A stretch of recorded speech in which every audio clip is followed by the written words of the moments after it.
This is Eric Beyer of Old Vine, Texas, a new winery tasting room featuring 100% Texas wines from wineries all over the state. We are located in Mansfield, Texas, inside of Ancora Event Center on Broad Street. We have weekly tastings, charcuterie board to enjoy, live music, and a new wine club. Go visit our website at oldvinetexas.com to sign up for our newsletter and learn more. Or you can find us on Facebook and Instagram at Old Vine, Texas. We'll see you soon.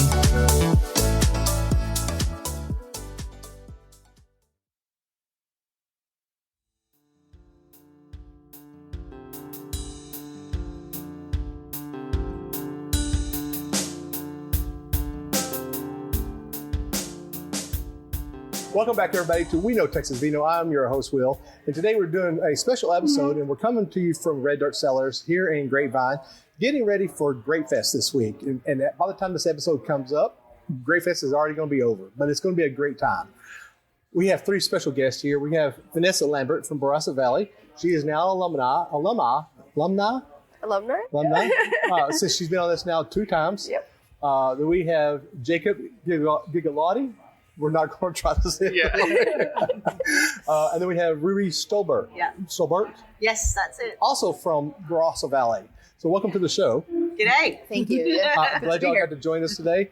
Glad y'all came in to see Texas when it's not death right now. I like to tell everybody that Texas has 2 types of weather in the summertime, death and death. Never, nothing in between. Well, real quick, y'all can find this podcast out on any podcasting platform. Spotify, Pandora, Apple Music, Apple Podcasts. You can also find us on YouTube. Just look up We Know Texas Vino. And of course, you can find us on Facebook at We Know Texas Vino. Real quick, before we get too deep in the show, I do want to give a shout out to the young ladies at Not So Dear Abby. They give a shout out to the show all the time because I do produce the show. Go check them out if you have not heard of them. Not So Dear Abby on Spotify or Apple Podcasts or wherever you get your podcast music from. So let's talk. Let's talk about wine. So we're going to go ladies first. So Ruby, tell us a little bit about you. Look, I live in the Barossa Valley. I've lived there for about 20 years. I love it. It's a great place where, there's lots of great wine, lots of great food, beautiful, natural, open spaces, as you expect in an area full of vineyards. I've had the pleasure of getting to know Vanessa, who runs a winery and makes wine there in Barossa as well. So it feels pretty special to be here in Grapevine, Texas, when Barossa and Grapevine have a sister city relationship.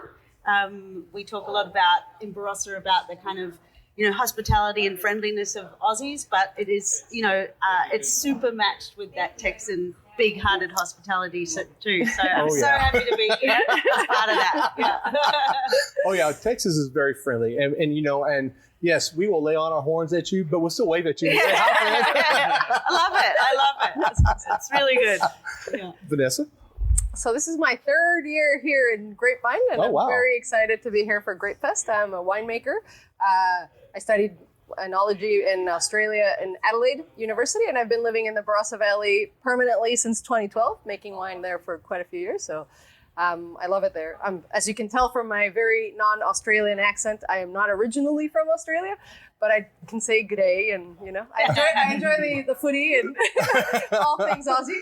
Well, I was about to say your accent is not as thick as not as heavy. I could try, but I'll make a fool of myself. My kids do sound Australian, though. Jacob. So I'm actually visiting Grapefest for the first time. Coming from Niagara in Canada. I'm here representing Pilotary Estates Winery. We're actually one of the largest producers of ice wine in the world. Oh, amazing. We need, of course, very specific conditions to make it, and luckily Canada has those. Yeah. not so much over here.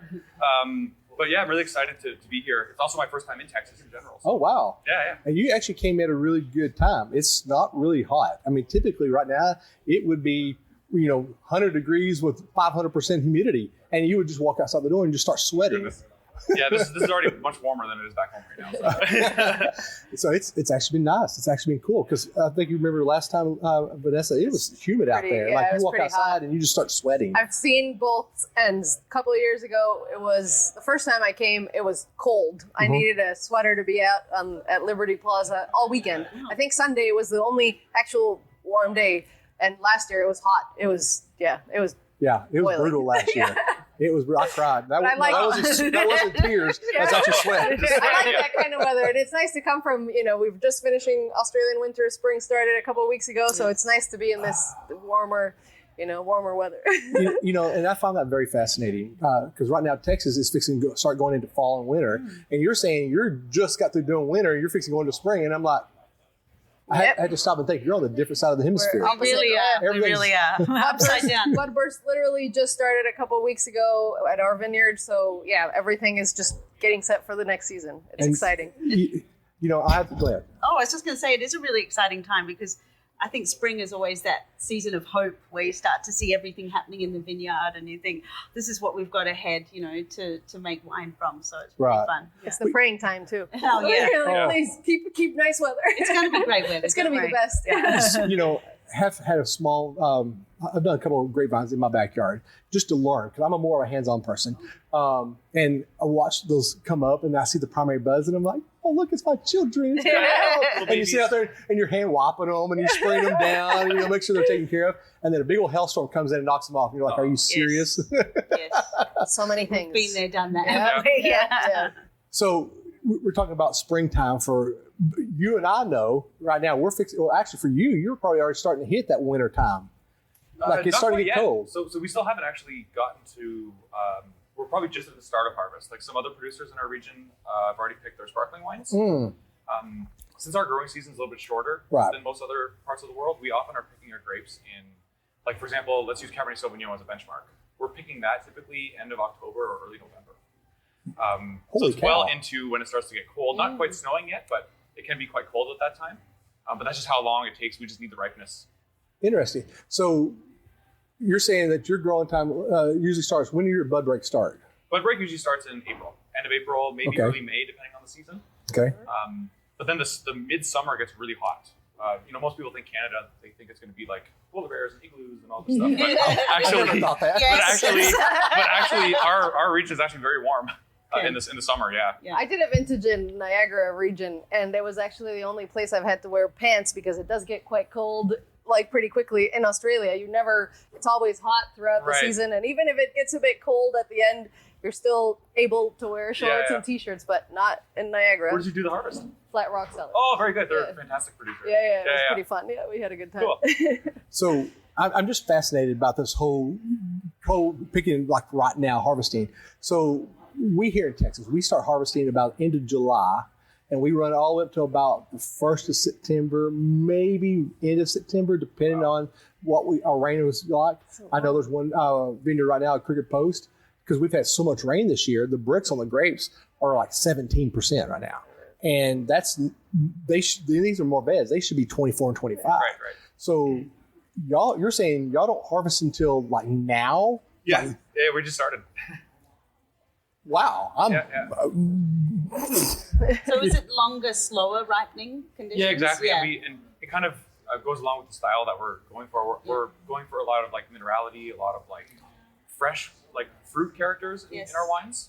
And because of the cool nights that we have, even if it's hot in the day, the nights are always cool. Yes. So we can make really nice cool climate style wines. That's great. Cool. Yeah, Barossa is similar in terms of Eden Valley. Right. So slightly higher altitude, longer, slower ripening. That's why it's known as the Riesling part of Barossa. Yeah, and we specialize. Our winery, not as much, but the region for sure specializes in Riesling. Fantastic. Lots of Riesling. Interesting. What's your hottest that it would get in the summer? So I'll talk in Celsius. Yeah.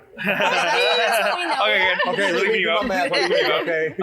We'll sometimes get like close to 30, maybe sometimes over, but that's pretty rare. We're typically 25, 26. 90, 80, 89? Just under 90, I think. Yeah, I was going to say high 80s probably. Yeah. Okay. Yeah, so we don't often get too hot, but what's the killer is humidity. Right. We have two, we're right in between two Great Lakes. So if there's a lot of humidity, we have to be very careful in the vineyard. Yeah. Yes. Interesting. See, I find that very fascinating. It just the fact that you can grow grapes anywhere. You just got to be able to look at the climate and the terroir. The terroir to actually do it. And the fact that you're talking about, we start bud break in April and we're just now harvesting, and I'm thinking here we're fixing to be finished with harvest. Yeah. I guess it's all about control, right? You can grow it anywhere, but you just have to monitor your conditions and then do what's appropriate to keep everything, in a good, safe condition. So tell us a little bit more about what you so you do a lot of distributing, but I also saw that your husband works at a winery, vineyard? Yeah, so look, we've lived in Barossa, as I said, for a couple of decades. I myself work for Barossa Australia. We're the peak body for grape growers, winemakers, and tourism businesses. So we are here representing the Barossa region. And my husband makes wine for another wine producer. And it's pretty collaborative, Barossa. I think Vanessa, has played my husband in tennis at a we used to be in the same team. Tennis. Yeah, so. I see that. I see there's rivalry already going out here. Like, we're just me and Whitey play together. So and that's just a little bit of a snippet of actually Barossa is very collaborative. I don't know. I'm sure it's the same for you in your wine region. But if Vanessa's pump breaks down and she needs something, she can call another wineries and get a hand and it's just a really kind of collaboration over competition. Yeah, we're the same way. Yeah, and that's what's so cool about coming here to Grapefest is that we've got an opportunity to share with Texans all the great wines of the world and do it together. It's really fun. And I've got a bottle of Heather Egan, one of Elizabeth's co-workers. She brought me back a Shiraz that I've yet to open from Australia. And she brought me back, I'm not a big Riesling fan. I like to say I'm a sweet guy, but not a sweet guy. And she brought me back a Riesling from a winery there called the Riesling Freak. Oh, yeah, Riesling Freak, John Hughes, He only makes Riesling. That's what I heard. Only makes Riesling. But I'd be surprised if it was sweet. It's probably dry. Barossa Valley, or most of Australian Riesling is dry. Really? Most. Yes. I'm fascinated. I still haven't opened it yet. It's sitting in my wine refrigerator along with the other 600 bottles of wine that I've got. We're coming over. I was going to say, what time we help figure that out. No, but actually, Riesling is, for Barossa, Riesling's like our sports drink, right? Because it's usually very light, bright, and not sweet. It's something that you have, after a big day on the tools during vintage. Okay. If you're not having a beer. First the beer. Yeah. But it's really refreshing. It's lovely acid, and it's all about light and bright and refreshing. And most people in the Barossa, when you're ordering a Riesling, if you get a sweet one, you'd be like, no, like a Riesling. Yeah. Like you would expect it to be dry. A Barossa. Well, and I find it fascinating is when you go to Germany, where Riesling originated from. It's a semi or dry. It's not sweet. And I did a little bit of reading, and the sweet Riesling is more American than anywhere else. They have their higher sweetness. Yeah, but I mean, it's not like here in the United States, we make it like snow cone syrup. Like, it makes my eye twitch. That hurts my teeth. Exactly. Yeah.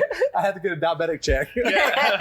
But I mean, I don't get me wrong. I love mixing a little bit of light sweet wine, but I found a fascination with dry Riesling. I love me a good dry Riesling, especially when it's very crisp and it tastes like eating a Granny Smith apple. Oh, it's such a great aperitif wine, right? Yes. It's just delicious for that before you head into Chardonnay and Cabernet and Shiraz and all of those other things during a wonderful evening. Can you say Shiraz again? Oh, Shiraz. I know, I've got a funny accent. No. Finally, it's me not having the accent. You've got a great accent. I could listen to you all day. Yeah. I will be here all weekend, so you can come find me. Awesome. I'll get my fix. Yeah. Oh, man. So, interesting is I find there's a lot of same wine knowledge, or how can I say this word? Terminology mixed between Canada and Australia, but not through the United States and Canada, since we're literally next door to each other. And so I find that really fascinating that there's a lot of commonality between y'all two, but not between me and you. Right. And it's just fascinating to see how wine, completely from a different side of the globe, can almost be identical to each other. Like terminologies. And I'm trying to think of them because I had notes. Somebody left them at. Well, you say bricks, but do you say we say Bome? bricks. We say bricks. Okay, we say Bome. There's a difference. Yeah, see, there you go. Yeah. You know, or like I actually saw one of the things that sticks out of the top of my head was Mickey's, and there was one that's called a Texas Mickey. What's a Or Mickey? Texas Mickey bottle, right? Yeah, it's a huge bottle. Oh. Like an We call it that imperial. too. Yeah, it's How many ounces is that again? It was like it Say said. ounces. Yeah, so Canada's weird because we use some imperial and some metric. Yeah, Like, right. we flip flop. It kind of depends on like what we're talking about. Yeah. I just got asked how many ounces of wine do I want. Yeah. I'm like, I don't know. Just fill the glass. About here. Right to the very tip top. Yeah. Use the surface tension. I'm trying to think. I think it was like, was it 21 ounces? I think it came out to like 21 bottles or something like that. It was a big bottle. Texas Mickey, right? Yeah. they're huge. Texas Mickey. Yeah, right. I've never heard Like, I of looked that. at it. I'm Regular like, Mickey's a small bottle. Like Yeah. But the Oh. Texas Mickey is giant. Everything's Like a bigger and 750? Exactly. A 750 is bigger a than Mickey?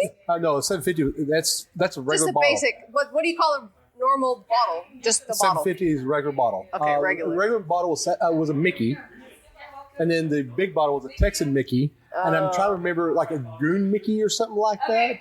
Those are the ones you need to pour with like the stand. You have to. Yes. Oh. Yeah. It's like a Jeroboam or Yeah, but Or it's an similar kind of imperial. thing. Yeah. Okay. Yeah. Yeah. So I did find that fascinating, and I wish I freaking printed my notes. Did you say goon, Mickey? Yes. We have because we know a goon, but it's we've got- different. Oh yeah. Do we don't go down that topic Okay. yet? Did you already talk about that? Okay, that's fine. I actually tried to find my notes from the last time we talked, so we could compare notes and see if we got the same answers. And I couldn't find my notes from last time. We had talked about the different terminologies for wine, and we were talking about the wine that are in the foil bags. Yeah, the goon bag. Yeah, goon bags. Oh, no, the goon bag. Okay. Yeah, And then you can hang it on the Uh-huh. yeah, the and then clothesline. spin it. Yeah. I saw that today, and I'm like, that would be something that us Texans would have invented. No, you can't take that from the It Aussies. feels pretty Aussie. Feels pretty Aussie. It's like the boot. What's the boot called? The shoey. The shoey. Oh, Yeah. the shoey? Yeah. Das Boot? The Yeah. shoey. Invent any way to drink Yeah. something, right? Yeah. Drink it. Yeah. So, out of all three of y'all, I find one person at this table that's still fascinating to this day, and I love reading about her. And every once in a while, I'll pull her up and I'll read her, is Vanessa. Because what she did before she became a winemaker, she used to make colognes and perfumes. I didn't quite make it. I Oh, was going to. she was I was a going to chemist. study. Sorry. Yeah, I Cool. studied chemistry, and I wanted to be a perfumer. And luckily, somebody suggested I do wine instead because you can drink it, and it's a bit funner. And But I mean, I find that very fascinating. But at the same time, the correlations between the two is just, they just work. organoleptically, it's very similar. But that's It's all you the know. same sensory stuff Yeah. at work, right? Yeah, and I don't even remember what it was that it drew me so much. Because after I finished chemistry, I was debating whether I go into forensics or, chemistry is so general and broad as a science, so I could have done anything. And I was looking at CSI was very popular back then. So of course I was like, I'll do forensics. CSI It's Australia? too gory. No, there's no CSI. Yes, there is. Oh. Is there? Yeah. Imagine how daggy that would be. I've never seen CSI. Well, maybe it's, Oh, maybe is this it's a NCI. kangaroo? Maybe it's I actually have a great video on my phone about never mind. A kangaroo. Well, someone road. He got hit on the. Got hit in the road, and it was at the entrance of the winery. So we were going to move it, and then I saw something moving in her belly, and I was like, there's a little Joey in there, and it was just too. I got Barossa Wildlife. Is it? Yeah. Wildlife Rescue, and they came out and they took him, but her or him or the baby, the Joey, but it was too little. It was just and it was a video of just us rescuing the Joey. But Vanessa has an amazing vineyard, and at the cellar door, I mean, you can get around in golf carts, electric golf carts, and drive around and explore the vineyard. But you are absolutely sure to see kangaroos. I've only ever seen live ones. Yeah. But it's just like their place is just absolutely beautiful, and it's a guaranteed place to see a kangaroo. We've had, and if we don't, we'll go out and we'll find you. We try to go find them. That we know the spots where they like to hide depending on the time of the day. We've had one koala, but it's not. The koalas are more up in Eden Valley and higher. Okay. Yeah. But we have one that lives between our house and the winery. I've seen him cross the road. I've seen him everywhere. And then this one time he was at a tree, up in a tree in the parking lot there at the winery. We've always wanted to have a resident koala somewhere, cool, but he's gone off somewhere. But I think they go from place to place, and I know it sounds crazy, and this is legit. We did have a koala in our backyard. Oh no, too. you didn't. And we're on the valley floor, which is like pretty much where where a lot of wine comes from. But it was in a palm tree. So I was like, he's looking for some Tropicana or something like that. He had too much eucalyptus. I think so. He was making his way, maybe to find his little friend or something like that. But it was in a palm tree. They get excited about koalas. We get excited about brown bears and black bears. Right, exactly. Yeah. Well, These things will kill you. These things you can hug them. We don't have to run away or stay still or what's the saying? Depends on the koala. Yeah. Depends If it's on the brown, koala. lie down. If it's black, I don't know, step back. I don't know. There's a whole saying, isn't there? I think that's it, actually. I think that's what it is. So, Jacob, how did you get into wine? We've already talked about these two, how they got it. How did you get into it? Because obviously you got a fascinating background, military, winemaking, distributor, world traveler. How did you get into wine? Because you just didn't wake up one day and say, hey, I'm just going to do this. So not at all, actually. So because I was born in Niagara Falls in Ontario, and I always knew that there was a local wine industry. And when I was coming up to the end of high school, I still hadn't decided what I want to do. I don't think anybody knows really what they want to do. But what I really wanted to do was play music. I still do that. Okay. But one of my favorite musicians in the band Tool. Oh, yeah. I was just listening to him on the way Oh, in. okay, perfect. So Maynard's actually a winemaker also. Yeah, he makes wine. Well, he made wine with Terrace. Yeah. Oh, really? Yeah. So. And then he's based in Arizona. And that just fascinated me. I watched his documentary about him, and I was like, oh, this is kind of cool. It's like if I can't go to school to be a rock star, so I might as well check this out. And there were two schools in Niagara on the Lake that offer wine education. Fantastic. So I started doing that, and at first I didn't know if I was going to stick with it or not. I just was something cool to do for a couple years, but I really fell in love with it, and I love how much it lines up with music as well. In what way? Tell me. I'm so think curious. Of it's almost like wine for me is like liquid music. And then instead of listening with your ears, listen with your nose. Yeah. So it's another sensory experience. Exactly. It's the same kind of thing. We have a wine producer in Barossa who actually has an underground cellar, and he has a lot of amphora and things like that. But he does play different pieces of music, during stirring of lees and things like that. Do you do anything like that? No, but I would love to though. Yeah. I remember watching this documentary a long time ago about this producer in Italy who plays over loudspeakers over the vineyard throughout the whole growing season, all this classical music, and have noticed actual results in the grapes. Yes. So I'd love to see what that could do for even wine aging in barrel. Yes. Or I've heard of someone else doing that in the barrel room and doing that. I guess if you hit the right frequency, I don't know. It's all vibration, right? Yeah, so it's all gonna it could do something. Things. Yeah. Well, I'm a very small producer right now. I mean, I have 3 200-liter tanks and 3 100-liter tanks. And so I'm very small time right now. And so when I'm going there and I'm checking all my levels and stuff like that, I have Tool for all bands playing loud. I actually take my PA speaker and I'll set it up in the hallway going into my spare bedroom / production room. And I'll have it blaring inside there, and just like you said, the vibration going on in there. And everything lives off of music. They've had scientists prove that positive music makes plants grow better. Negative music makes the plant die. I think Tool's right in the middle there. Exactly. I think they find a good balance. Yeah. How do they tell you what they prefer? You listen to it. Now, here's a rumor that I've heard about Maynard. Okay, back before I got into wine, and I heard he was doing this vineyard and stuff. I heard there was rumor that he actually brought in sand from Jerusalem to grow a specific grape. Wow. Tons of it. Wouldn't surprise me because, as far as I know, he was one of the kind of pioneering figures in the Arizona wine industry. Yeah. So he was kind of one of the first to be put investment into it and to try planting different varieties. Yep. And I know they grow a lot of especially for me, coming from Canada, are more obscure varieties. Right? Yes. Lots of warm climate stuff, Spanish varieties, Italian, Aglianico, stuff like that, that we can't really work with. But I just think it's super cool to see that stuff being grown.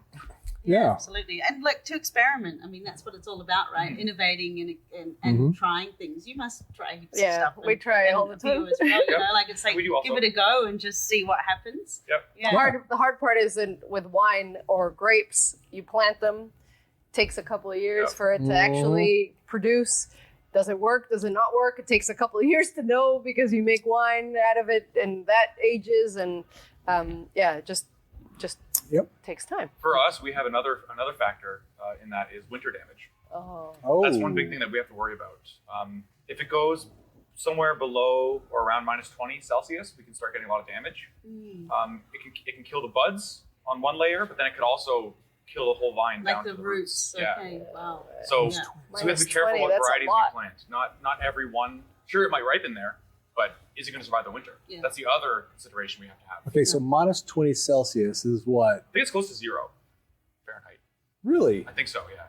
Wow. It's like very old. I'm sorry, but when we hit 30 degrees here, I'm huddled up. I've got my own bearskin rug out. I'm trying to warm up. What are the conditions for ice wine?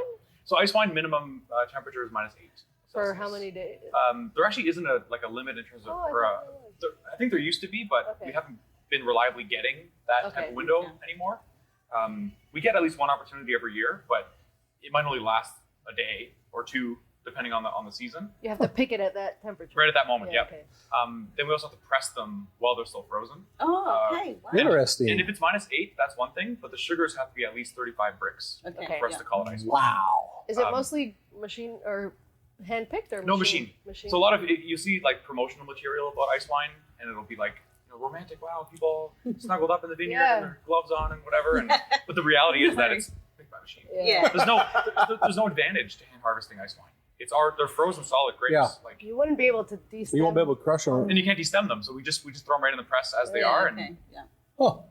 it's very time sensitive. So going with the machine makes things a lot better. What's the extraction rate? Like in terms of like how much yield we get. Yeah. So first that So per 1 ton of grapes, okay, we typically get maybe around 150 liters. Wow. Maybe a little bit more if we're lucky. What extraction rate is that? Yeah, I'm not sure what the actual. So like we get for a ton, so we get 750. If they're getting for a ton 100, that's not. Yeah, it's like about 7 or 8 times more concentrated than a regular wine. Wow. And we get about 750 for our regular wine. Yes. But yeah, when it's ice wine, we're getting very little. Oh. What we also do though to make sure that we get all of the use out of those grapes is we will often press them multiple times. Oh yes, okay. So we go through one full cycle of everything. Yeah. Let them thaw a little bit, then run them through the press again.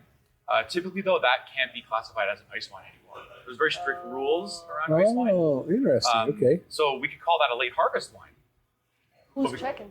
VQA, so basically our wine police, our DOC / AOC. Wow, the wine police. They're like the wine police. That's a new one there. Yeah. They actually copyrighted the name ice wine. Oh, How it's spelled all one word with no spaces is copyrighted. Yes. Yeah, okay. Seriously? Yeah. Wow. So it's all very controlled. So for our listeners, right quick, a lot of people, we're here in Texas, we don't get ice wine. Right. For our listeners, can you explain what ice wine is? So it's a very sweet dessert wine. Okay. And so kind of like I was just describing, it's where we go typically in the middle of the night at the coldest time of the day.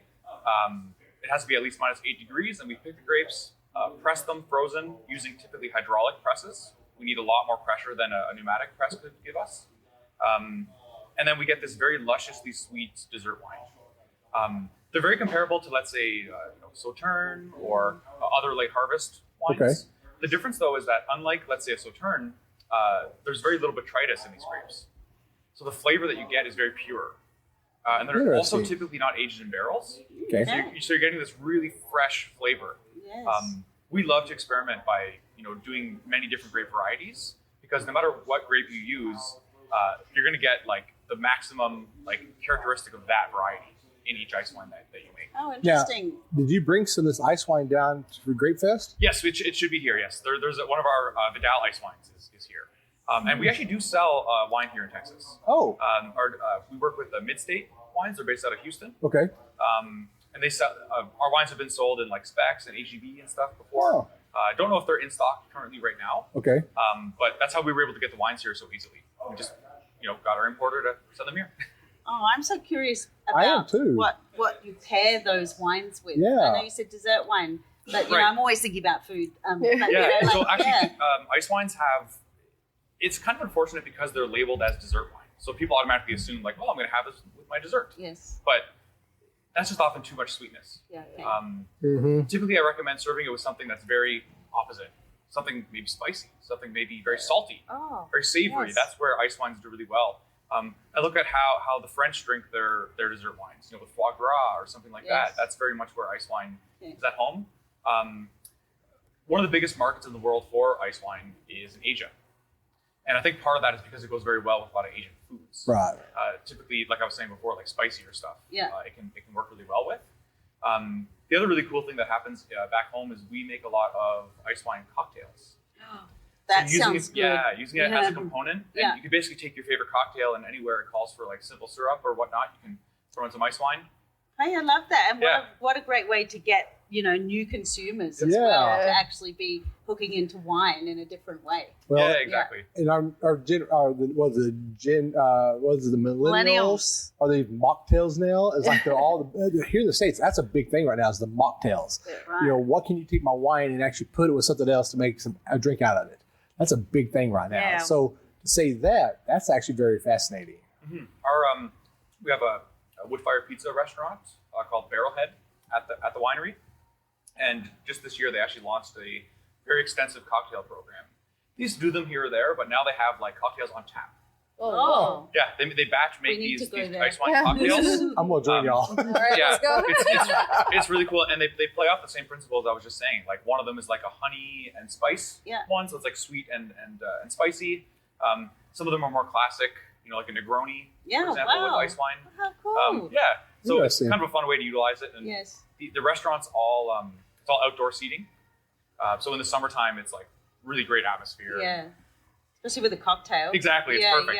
Yeah. Oh, talk about innovation. How Yeah. great is that? Awesome. Yeah. So the ice wine, what kind of varietals do you make it out of? Are there specific varietals, or you just make it out of anything that you got? So there's only one that is like very consistent that we do every year, and Okay. that's Vidal Blanc. So you see that in a lot of, even in the northern U.S., you see that, like let's say Ohio, Michigan, New York State. You see Vidal there. It's a French and American hybrid.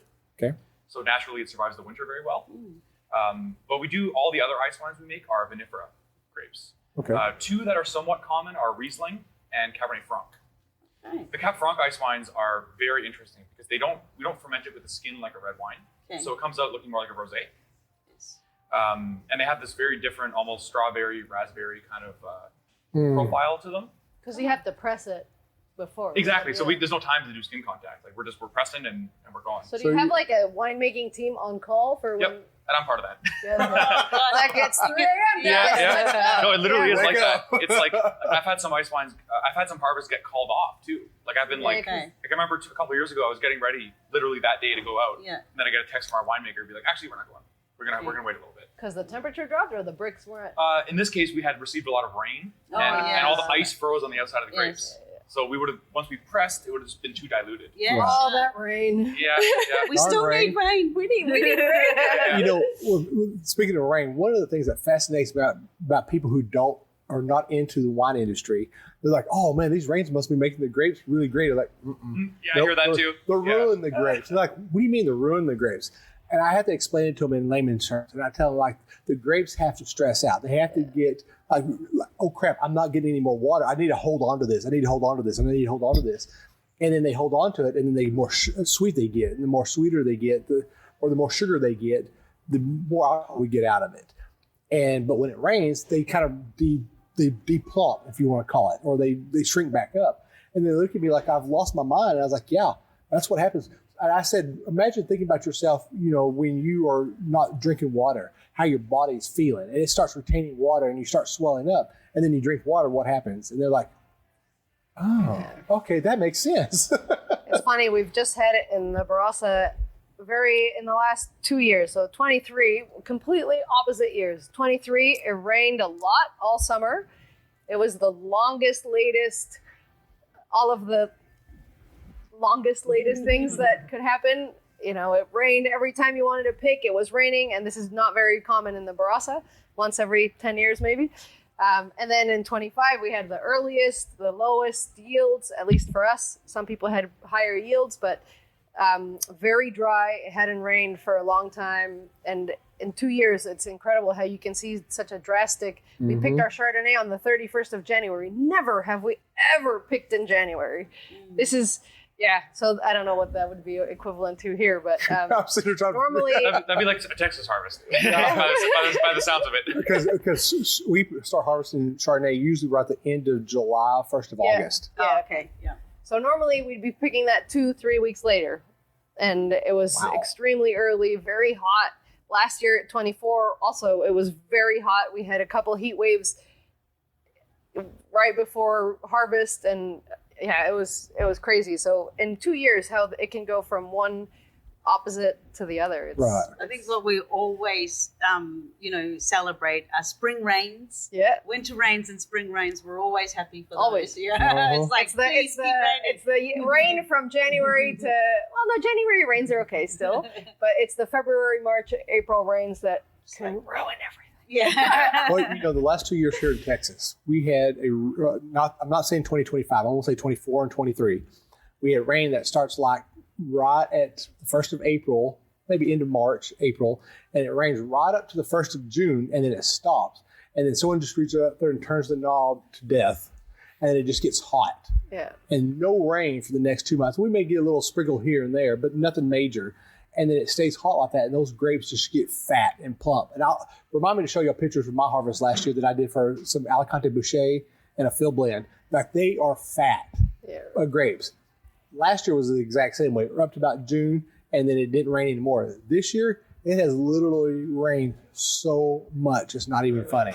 Like, our bricks, a lot of the grapes, like, I know the grapes that I harvest this year, I had to chaptalize on them because I couldn't get the bricks to go any higher. And I don't like the back sugar. I like natural sugar.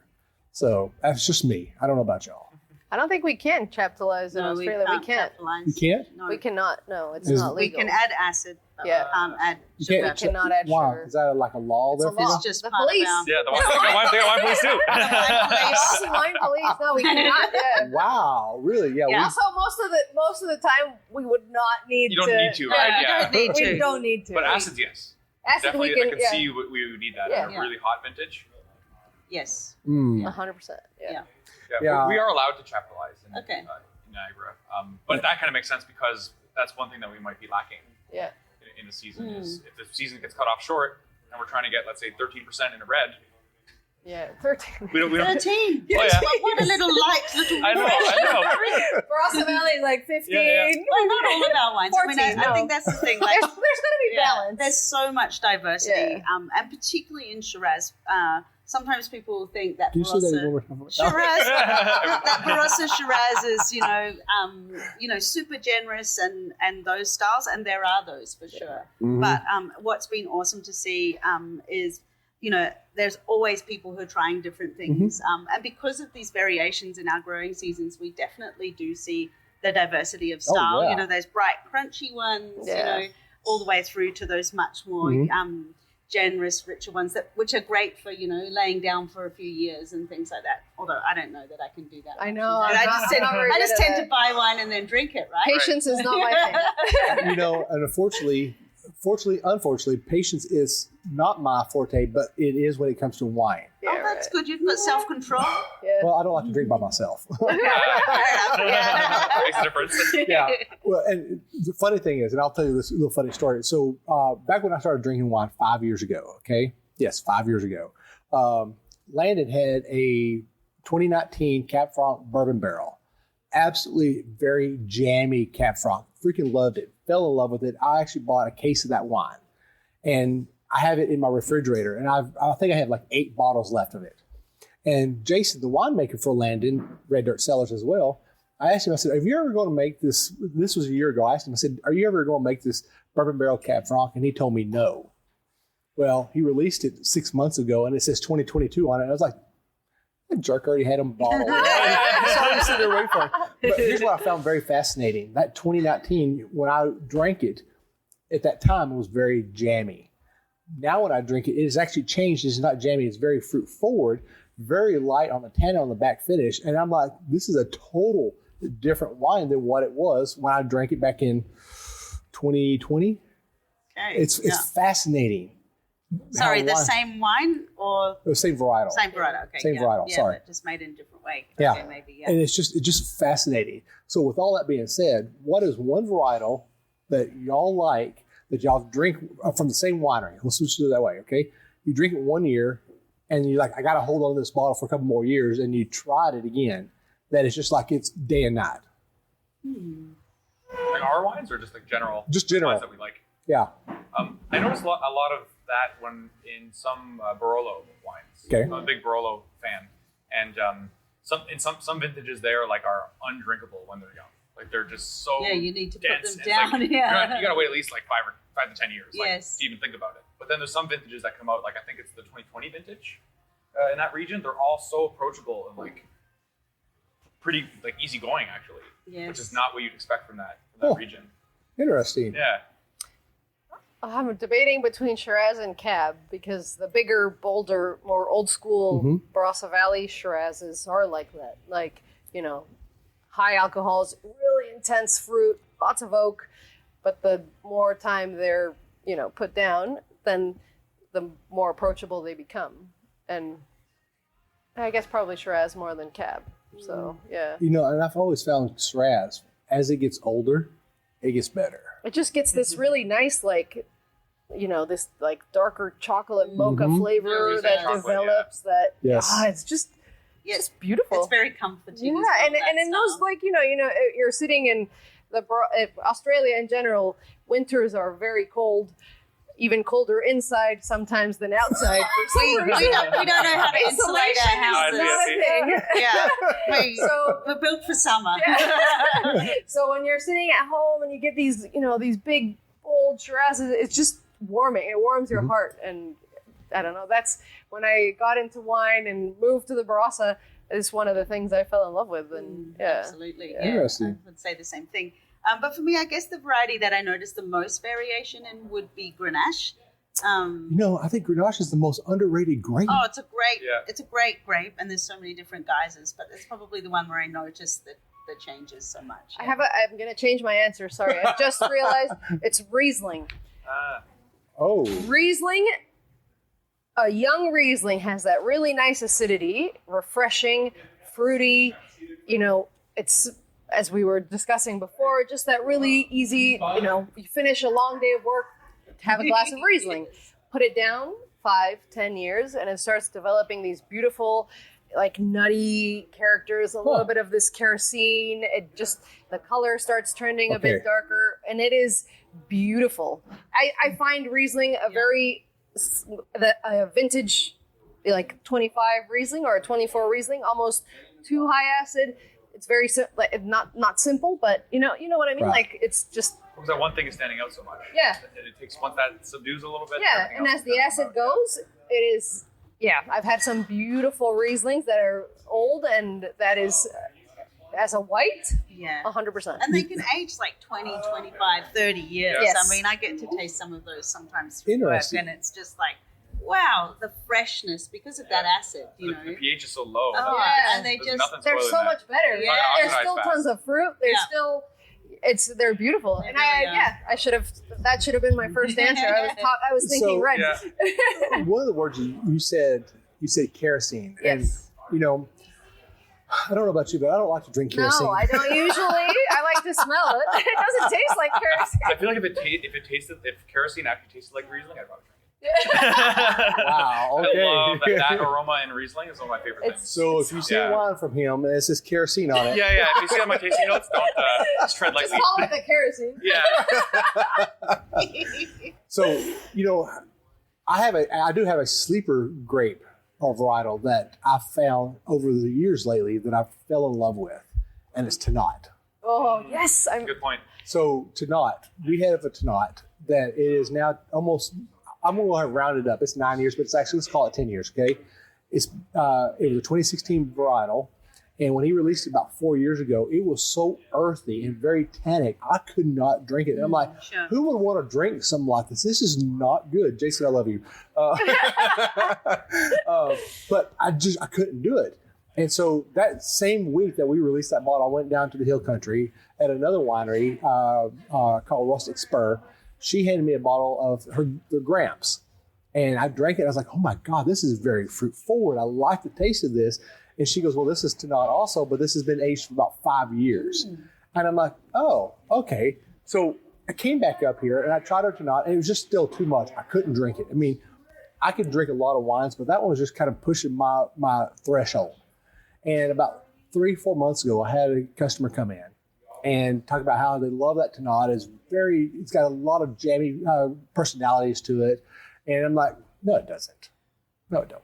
I said, it's too earthy. It's too Tannat. It's too tannic. And he goes, no, you need to try it again. And I poured a glass of it, and it was no longer that very earthy, tannic taste that I remembered. Very jammy, very fruity on it. And actually, it gave a lot of taste of like raspberries, a lot of dark strawberries. And I'm like, huh. I mean, that's funny that you say that. We make a Tannat and a Petite Syrah, and I mentioned both of them because I like to taste them side by side. I find the Tannat to be on the redder side. Mm-hmm. So yes, as you say, like as it's fermenting, it's this really bubble gummy kind of note that comes through. Whereas the Petite Syrah is just so dark and just so serious. They're both super tannic varieties, but just incredible how they can be so different. I love Tannat. I love a good Tannat. And I'm actually finding that one of the things I love when people come into the taste room, they say, well, I don't like, for example, I had a gentleman come in and say, I hate Texas Tempranillo. And I'm like, that's kind of like burning the Texas flag, you say that, okay? Because Tempranillo is the unofficial grape of Texas. I mean, we just got everything that goes great with it. And so he comes in and he goes, I hate Tempranillo. And he does a tasting, and he lets me pick the wines. You should have done. Did you do it blind? So, I didn't tell you what it was. Yeah. So what I did is I started pouring for him, and I got to the area in the middle where Tempranillo is, and I poured him a glass of that Tempranillo, and I just sat there and just watched him. We get sitting there chatting and stuff, and I go, what do you think about that wine? And he goes, oh my God, that is amazing. What is that? And I said, that's Tempranillo. And he just looked at me like, you're a jerk. and he goes, that is actually really good. And I said, here's the reason why you don't ever say you don't like something. Because you may get it from one winemaker, and it may not be good. It may not be your palate style. But go try it somewhere else. Yeah, be open. Be open to that.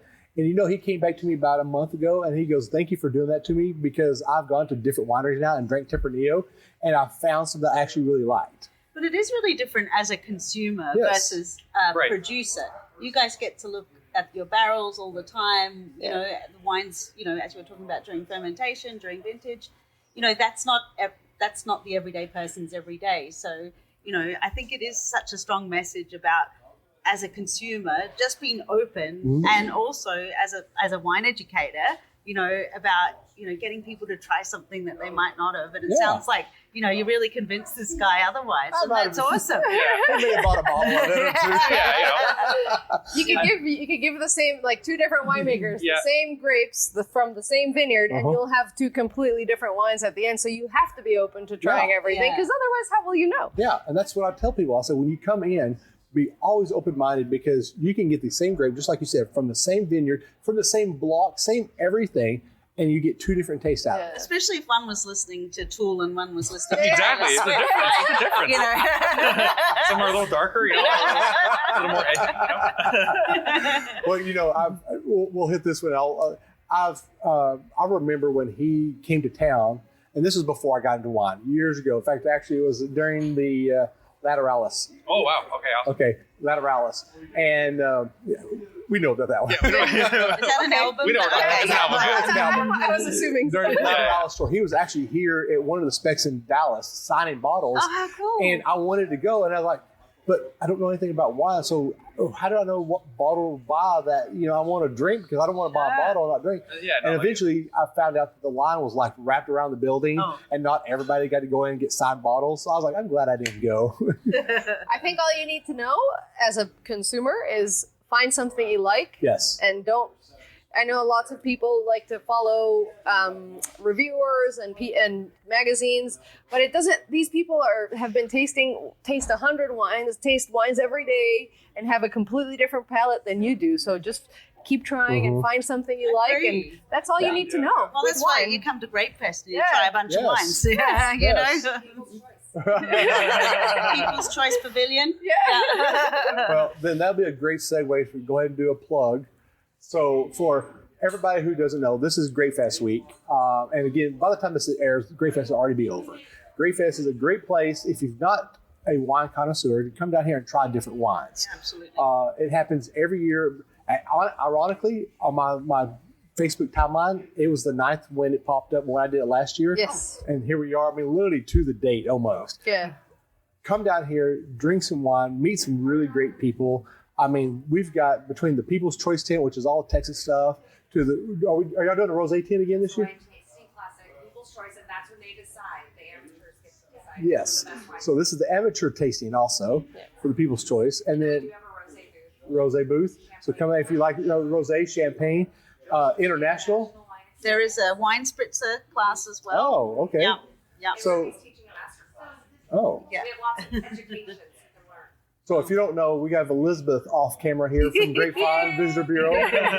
She's the one she entices me with free wine. He bribed you. That's the best kind of wine. Oh yeah. But you know, I love that y'all are here. I love that each one has a different palate, different style of winemaking. You know, even with y'all being in Barossa, y'all have totally different ways of making wine there. Yeah, we do. And I love that. And even here in Texas, I mean, in fact, I don't know if y'all know how large the state of Texas is, but you can go from Texarkana About the size of to El Australia. Paso. What's that Oh, again? no, it's it's not, the U.S. but- stuff. Population. It's the population. Yeah. Well, you know, for Texas, to go from Texarkana to El Paso is 18 and a half hours. Whoa. Yes. a Just to go to the high plains, which is where most of the grapes are grown right here, and me and Jacob was talking about this earlier, it can be between 5 to 6 hour drive. Yes. And then if you're in the hill country, you're looking at 8 to 10 hour drive. Yeah. So that just kind of gives you an idea of how big the state of And Texas such is. a varied climate, right? Yes. Yeah. Yes. And we've actually, I know that they're introducing 2 new AVAs down in the hill country. Oh, wow. So how many AVAs will that be altogether then? I think total for Texas, I think we'll have 7 or 8 AVAs. Wow.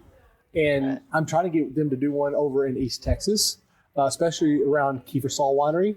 They're on a salt dome. And so all the really bad weather we have here, when it goes to East Texas, for Kiefer Saul, a lot of the really harsh weather will actually go around them where that salt dome is. But they'll still get rain and all like that, but they don't get the really hard storms we get here. It just bypasses them. And so it's just, if they got their own whole different climate there. And they pull water out of the wells there to water the vines and stuff. So, and they're 100% estate. Okay, I'll have to brag on them for just a little bit, okay? So when I think of a vineyard, you pull up into a tasting room and it's got all these vines everywhere, and you just pull into the tasting room and call it a day.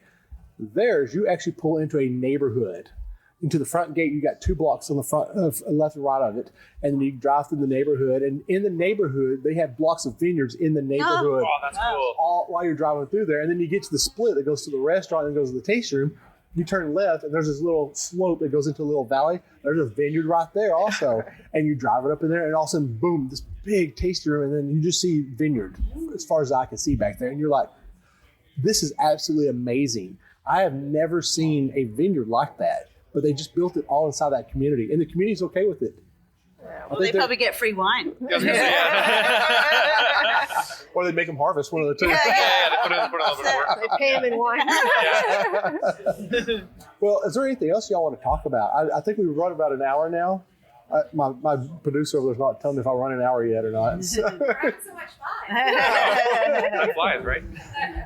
So is there anything else y'all would like to talk? I'm still fascinated about Canadian wine because, 80 degrees is the hottest you get. In the worst case, probably 90, right? But sometimes you have to factor in a lot of humidity.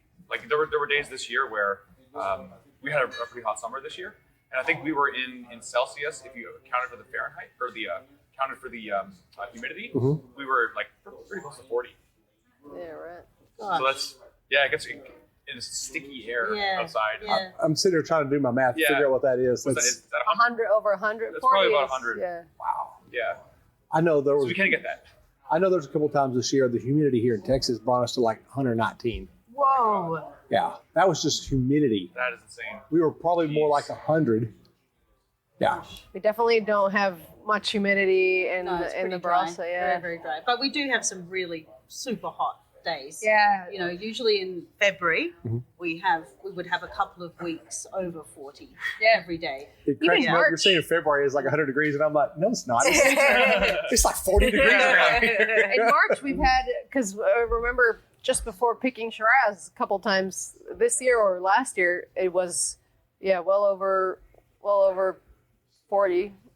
Yeah, Wow. and it doesn't necessarily cool down enough at night No. either. Oh, I see. Not during those heat waves. the Like heat it, waves. Yeah, it is brutal. yeah. It's nice when it's above like 35, and then at night you need a little light jacket, like a little Well, sweater. I guess it makes me think of, you said, is there anything else you want to talk about? Like, we've been talking a little bit about it, but just, are you guys noticing climate change in your vineyards? Yeah. Oh. I mean, we'll a have good to topic. mention because Go for it. Vanessa's winery, they collect their own rainwater, they are making their own electricity, all of that sort of thing. So they're really eco-conscious, sustainable producers. So I'm really interested to hear from your perspective, what you're seeing play out. Well, before you dig into that, I Sorry. will like to. No, you're a good topic. That's a good segue into this.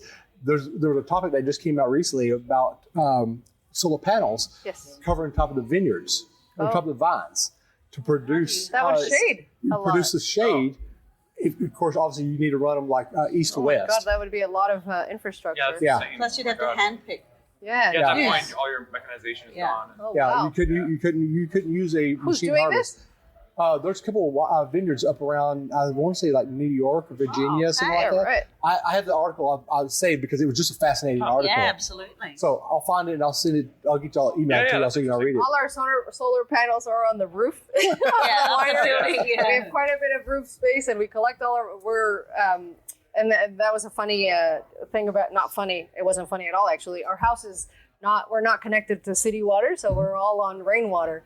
So a couple times we had to refill our tanks because we were running out of water this year because it was just that dry. But it's just touching back to before I mentioned 23 was so wet, 25 was so dry. It's like a constant. It's just, I think the weather's just ever changing, and you can never. Yes, it's getting warmer. Yes, those days are getting hotter, but then you have the random 23 year where it's cold. Things don't ripen. It's pissing down rain the whole season, and you just have to be, just try to adapt to the conditions, and it's ever changing. Right. There's definitely a trend of things moving forward in the season, in the time, and I guess we just have to look at varieties maybe that Yeah, I was like gonna say, that do heat you- better. Would you consider changing? Yeah, we're which constantly. grape? We're constantly. I don't know if you've driven past. We're constantly going back and forth. We've chopped up a few bits and pieces to go back to Chardonnay in some blocks because the cab wasn't really suited for the space. We're planting some new Chenin in one spot, getting a bit more Viognier as well.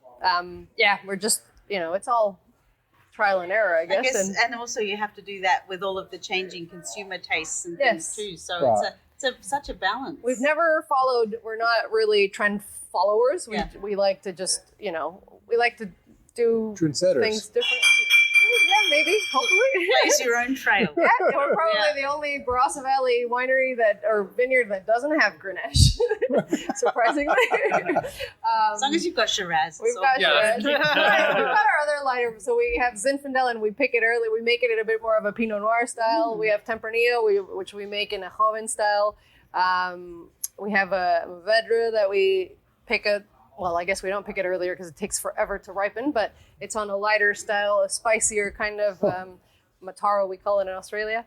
So we have those guys, and then we have the bigger, the Shiraz, the Tanat, the Petit Syrah, the Cabs that are on that side. So yeah, it's just about finding a good balance between it all. Well, that's a great question. So in Canada, what are y'all doing for like that kind of stuff for eco-friendly environments? So our Our winery is actually a sustainably certified. Oh, okay. Amazing. Is that The challenging thing with especially Niagara in particular is that I think I mentioned before we're sandwiched in between two Great Lakes, so humidity is a big concern for mold and mildew and stuff like that. And there are actually some producers in our region that are like organic certified. But the thing is though is that they sacrifice a lot to get that. They're losing so much yield, so many vines are getting lost every year. That I don't think they're necessarily like the most sustainable businesses. Sure. They're passion projects, and it's amazing to do, and it's a great story. But we wanted to find a way to have some of that into our winery, but without going like both feet in. Yes. So actually in Ontario, there's something called the sustainability certification, and what they do is they audit us every year. Yes. They want to see our spray records, they want to see our water usage, and it applies to the facility as well, like how much energy is being consumed. As long as we fall below certain thresholds and every year prove that we're doing something new to kind of counteract things, then we can keep that sustainability certification. One of the big things for us, because we specialize so much in ice wine, is that the expectation with ice wine is that it comes in a gift box. It's always about the gift boxes. Yeah, so you're doing away with so that. So some of them, we're starting to wean off some of the gift boxes and things like that's helping. Yeah. What I wanted to say too, though, kind of on the same note, is we talked about like climate change. You might expect that that's not a good thing for us, right? We make ice wine and whatnot. What we're finding is that we're probably one of the only regions that's going to benefit a little bit from it. Especially so you with can our red grow wines. other styles, So our red wines will maybe start being harvested a little bit earlier, yeah. and it might be easier to produce into like a fuller-bodied style.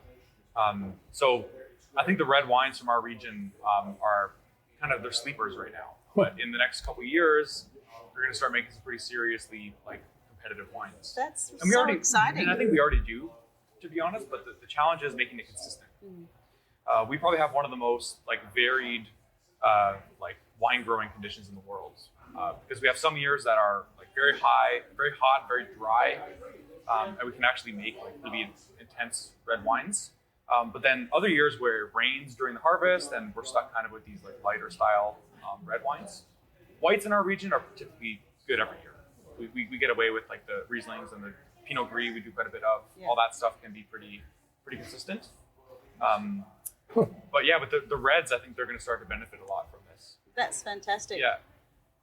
In Barossa, we do have a very similar thing, Sustainable Wine Growing Australia. Okay. So there are, again, it's an audit sort of process.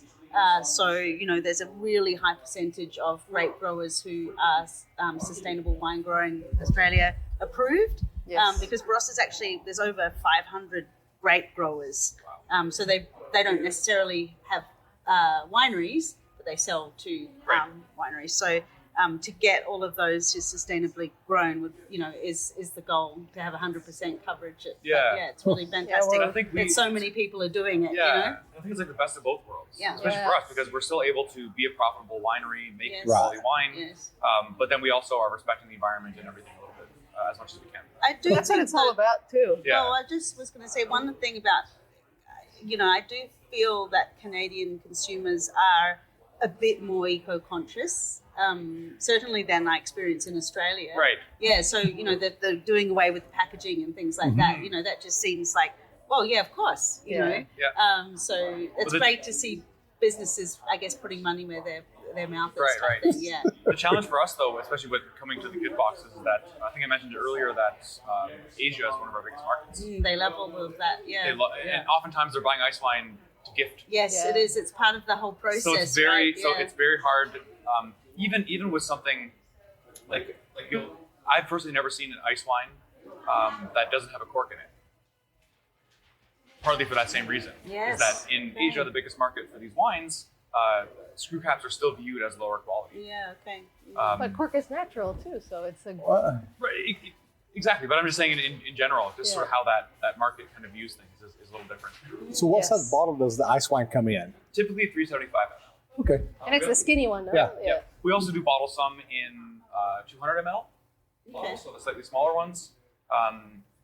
we used to have more where it's something that we're probably going to get back soon, but we used to also make 50 ml, little mini bottles. Oh. Also a little shot glass. Gotta get on the airplane. It's often for... Feeling a little cold. Yeah. So they can put it in their pocket. Yeah. And then so they can give away as gifts, right? Like instead of, let's say they have 10 people they want to give a gift to, they don't have to buy 10 whole bottles of ice wine.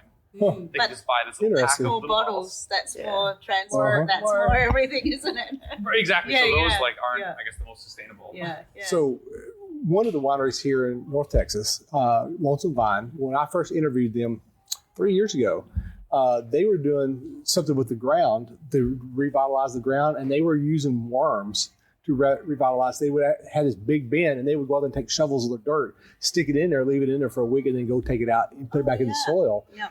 And it was funny because Andrew, who was the husband of the winemaker, he goes, "Yeah, we're using worm poo in our vineyard," and you have to listen to it. You have to go look up the episode for Lonesome Vine and listen to it, because the way he just said worm poo, you can't just not giggle about it.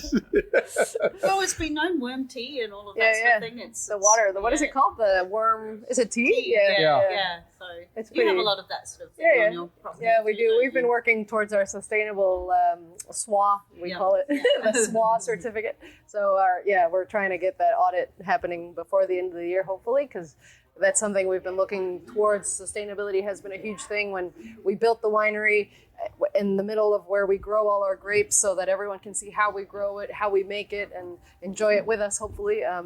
But it's you've got to do everything you can to make it last forever. Like the land is, we're just enjoying it for the time, and then hopefully it'll be able to, where you can give back to it so it can last forever. It's not for them just the time being. There's a vineyard about 30 minutes south of here in a little town called Rendon, and the guy who actually built the vineyard was a civil engineer.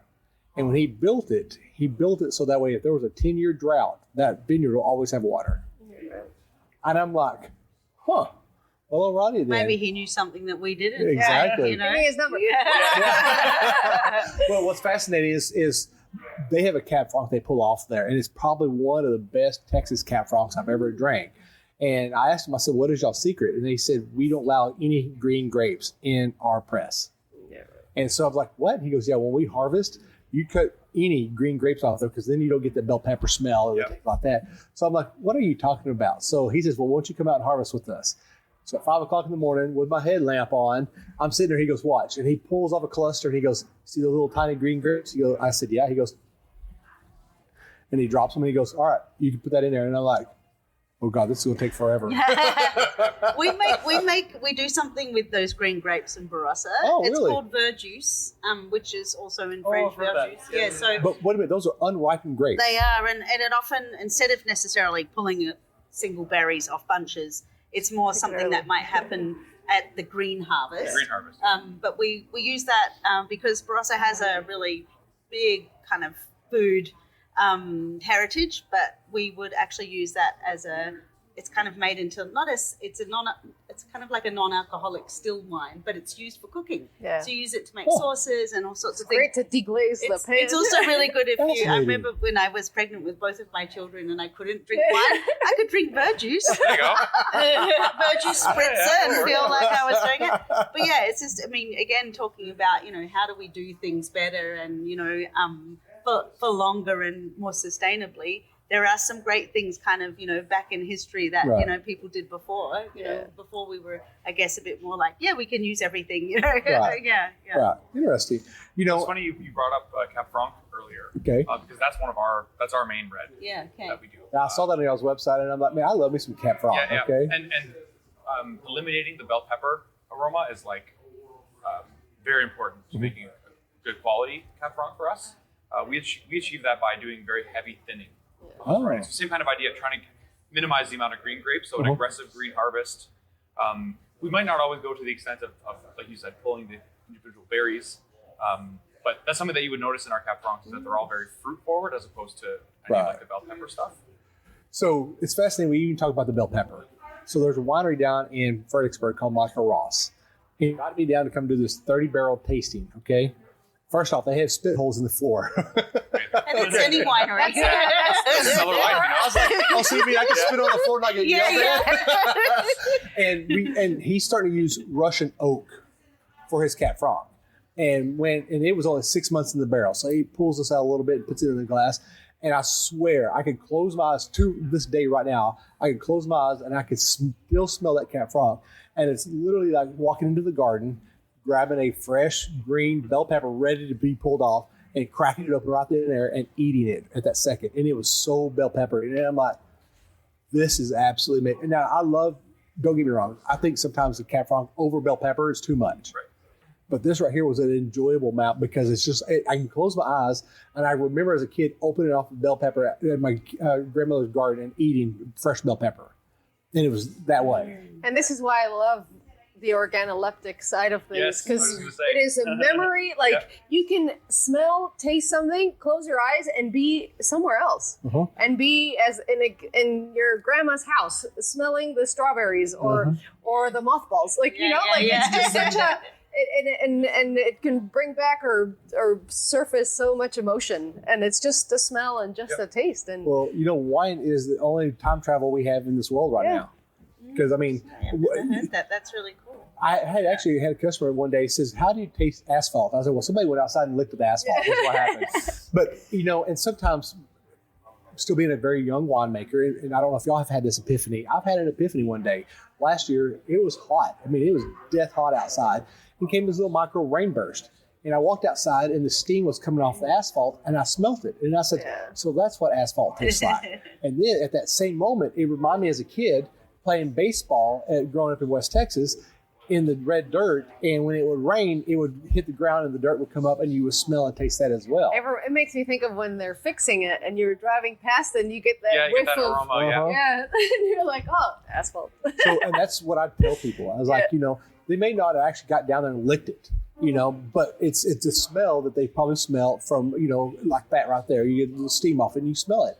And it's just, I love how wine brings you back to different things, Well, and that's also why it's so important when you are learning about wine or you're with someone tasting wine that there's no wrong answer. It's okay to say what you think, I remember when I was at school for wine and, we were in labs and, we had to wear lab coats and everything for all of our sensory analysis. And, our teacher would say, okay, what do you think? And everyone would shrink away, But, I don't want to be wrong. It's what you think, not what I think. It's exactly that. It's like you say, the strawberries or the mothballs, it really is about what you are finding in that glass at the time, So while we're talking about this, I'm going to ask, and we'll say a couple words.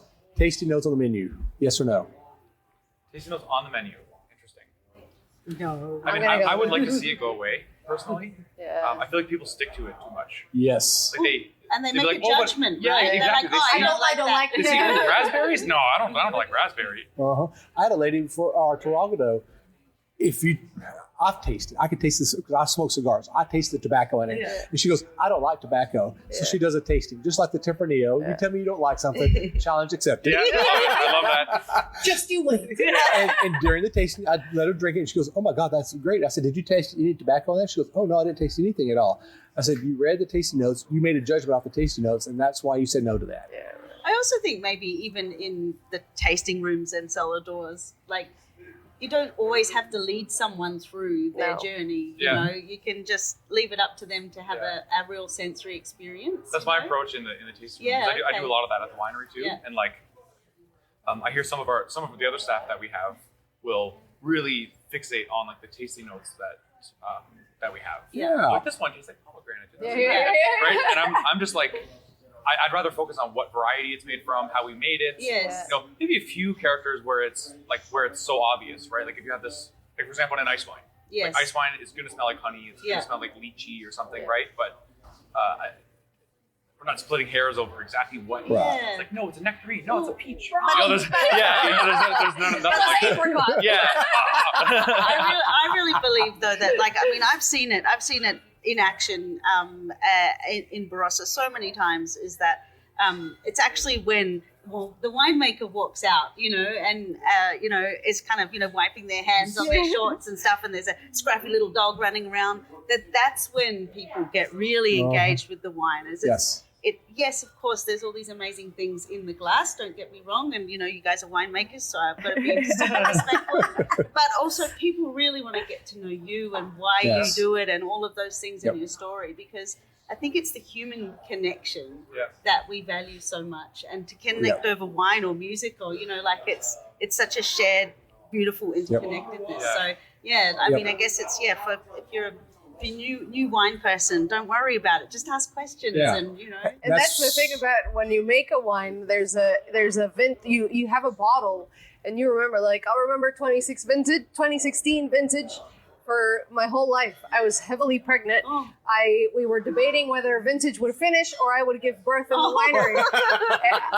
Vintage finished on Monday. I gave birth on Wednesday. It was, and I was trying to hold hoses, and I'm like just about to pop, and the drips of sweat, the blood, the tears, Stay in there one more day.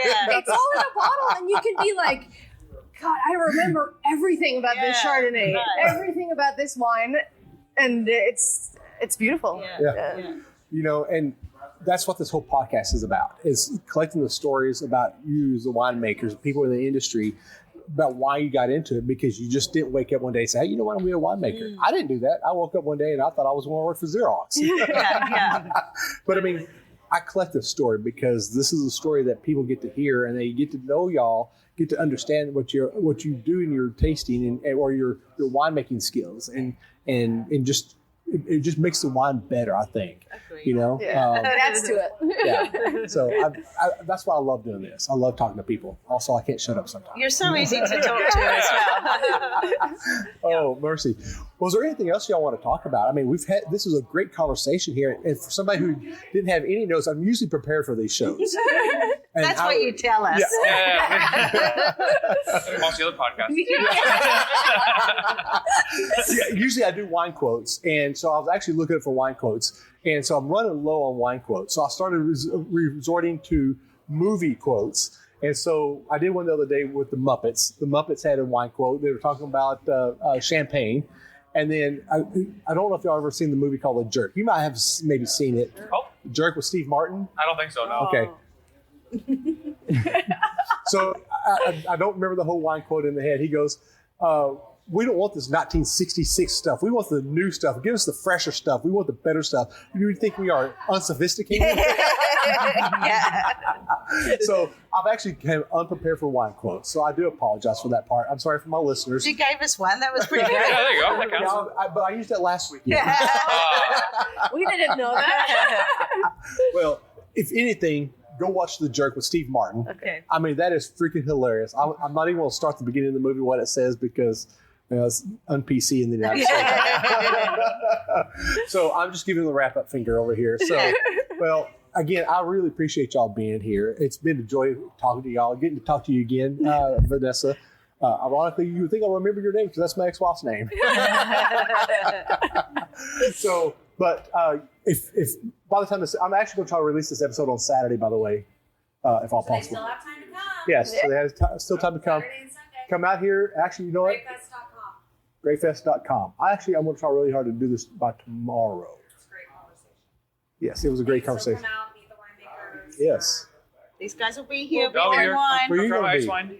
I'm going to be around. Yep. Okay. If you can't make it this year, next year's the 40th. So Oh, dang. schedule now. So if you don't make it this year, coming next year, 40 years. So, well, this is Will. Sorry, Jacob? let me restart this again. All right, I'm going to say my name. Yes. Run it back. I'm just going to point at you. We'll run it back. Sorry, I tried to preface this and I forgot to do it for y'all. I'll so hurry. Okay, so this is Will, Jacob Viviotti. Vanessa Lambert. Ruby Stobart. and this is We Know Texas Vino. Cheers.